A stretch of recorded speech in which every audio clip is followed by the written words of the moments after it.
There are 4 foods that can hijack the chemicals in your brain. Millions of people consume these foods every day, and they are so common you might have eaten them this morning. These foods can cause you to experience tiredness, memory loss, low energy, skin problems, and worst of all, they could be the reason why you are gaining weight.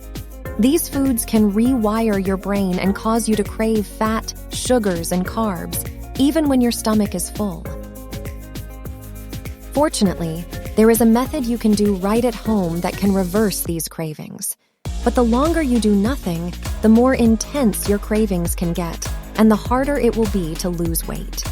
Learn about the 4 foods hijacking your brain and the at-home method to reverse these cravings for good when you visit our website today at healtheasyfix.com. If you have tried diets and exercise with no results, it's not your fault. The real reason could be these 4 foods.